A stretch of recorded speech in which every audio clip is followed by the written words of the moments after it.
There are more questions than answers relating to that tragedy. Mining analyst Peter Major joins us now from our Cape Town studios. Mr. Major, thank you very much for your time this evening. You know, certainly a story that continues to hog the headlines. And I think one of the first questions, of course, is that do you think that mining companies are doing enough to ensure workers' safety? Because this story certainly brings that under the spotlight once again.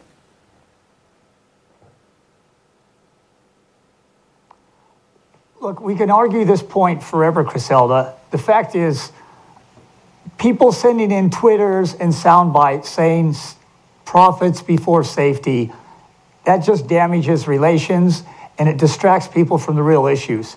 If you have an accident underground from a seismic event, who caused the seismic event? Was it God? Was it nature? Did the mine management cause it? Did the unions cause it?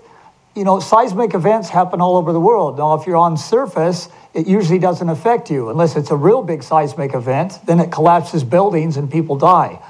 Now, we have worked at trying to predict seismic events, and we tried to design mines to minimize seismic events. And our safety standards are as good as any Western country. There's many years that we have better safety figures per man underground, and our mines are a lot deeper than most every mine overseas. But so Peter, we don't need cheap shots here. We're closing gold mines as fast as possible. There won't be many left in 3 years anyways. But Peter, we can't shy away from the fact that we continue to see more fatalities within the sector. And according to the latest statistics that we've got from the minister, it does certainly indicate that as far as 2017, just last year, you had about 30% of the fatalities in the industry itself that were caused by seismic activity. We know it is there, it cannot be predicted, but the safety of the mines themselves, that certainly needs to be re-looked at.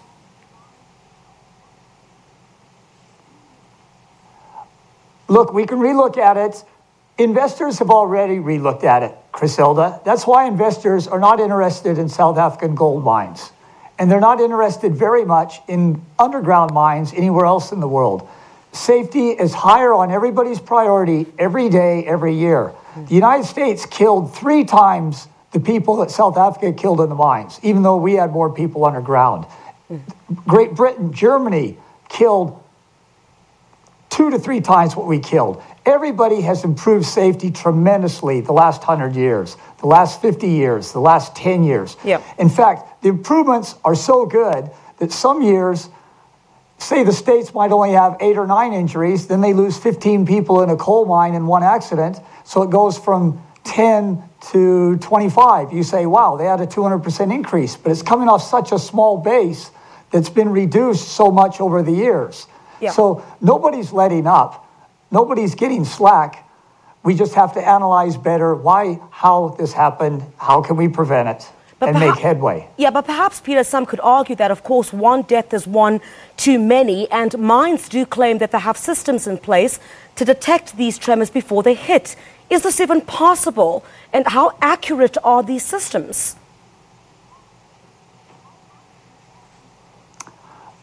You can't ask me. You have to ask the specialists on the mines. But man has been working at predicting seismic events for 150 years. And look how many earthquakes and tsunamis are still wiping out tens of thousands of people. And those are surface. So if you consider the men going underground have a better chance coming out alive than they do going home at night on our highways. I know more mine managers that were killed by radical union members and by highway accidents than were ever killed underground. And we're killing more policemen on surface than we kill men 3.5 kilometers underground. And 3.5 kilometers Peter, is a pretty risky I'm place. sorry, Peter. And we've got the accidents smaller than almost any other category. Sorry, Peter. I don't think we can make a comparison pertaining to that. We're talking about fatalities in an industry that continue to escalate. If we look at the indications at this stage, is that in 2017, the number of those fatalities stood at about 80. You're looking at a sector where safety underground is still of a major concern. You've got people who are earning peanuts and continue to die underground. The mines certainly do need to take responsibility for this.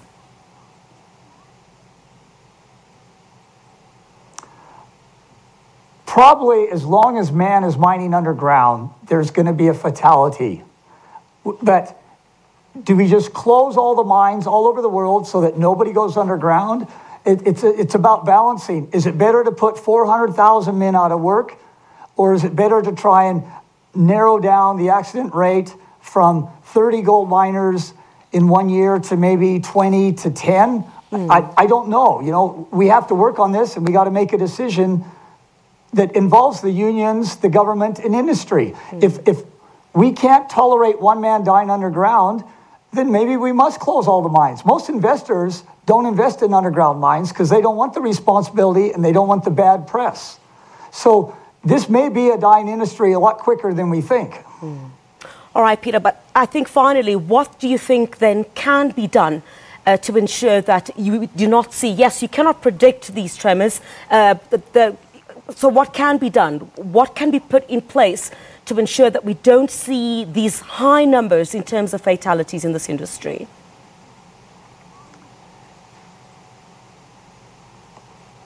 We have as good a mine safety as anything I've seen in Canada and America.